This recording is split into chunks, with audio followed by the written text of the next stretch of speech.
Thanks, Melissa. And we are launching into our garden week, especially too as we're leading into the May long weekend. Joining us, the deck care expert Ralph Swan. Great to have you back on the show. Thanks for having me. You got a nice number of pieces of wood, yes. fence, deck. I mean, a mixture of it all. And a lot of people make the investment to have it. That's you might right. as well take care of it. That's right. And you know, your deck is your backdrop for your outdoor living throughout the summer, right? So you might as well make it look as good as you can, right? So in terms of adding protective, cleaning it, like where should we start? Well, one of the first misconceptions is that pressure treated doesn't need any care or maintenance to it because it has a preservative in it. Well, one of the two most damaging factors is water, and the other one is UV. So if you can protect against water and ultraviolet damage, you also protect against, make the wood last that much longer.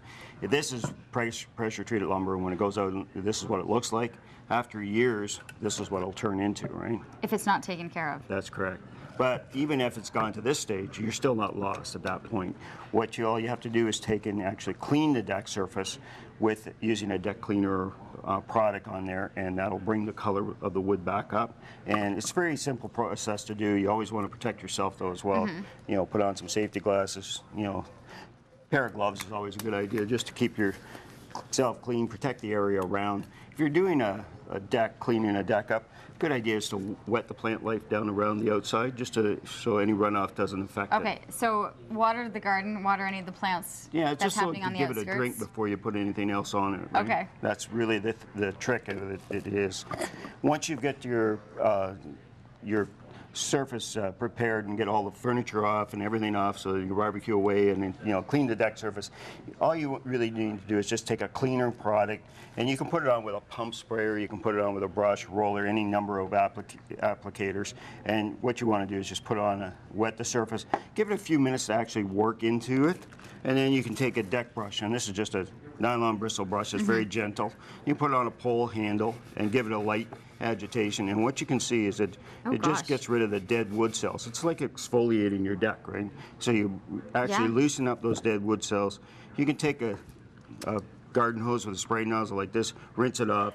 You can use a pressure washer as well, but if you're using a pressure washer, don't blast away the fibers of the wood. Just rinse it off. Don't go hard. Just because you see that there's dirt, don't go too hard with it. Now, would you want to do the entire deck like that and kind of do the exfoliating and then do the washer? Do you want to do it in pieces? No, this is actually your cleaning process, right? So that just you go through, put the cleaner on, give it a light brushing, rinse it off, and then let the surface dry off so you can put your protective coating on it. What should you be looking for at the store? Because you need more than just water. You need more, probably. It's not soap and water that's doing the trick. If it's a brand new piece of lumber like this, what happens with a brand new piece of lumber like this, it has what they call a mill glaze on it, which is something that is caused just by the processing of the wood. It just kind of seals off the pores and doesn't allow anything to penetrate into it.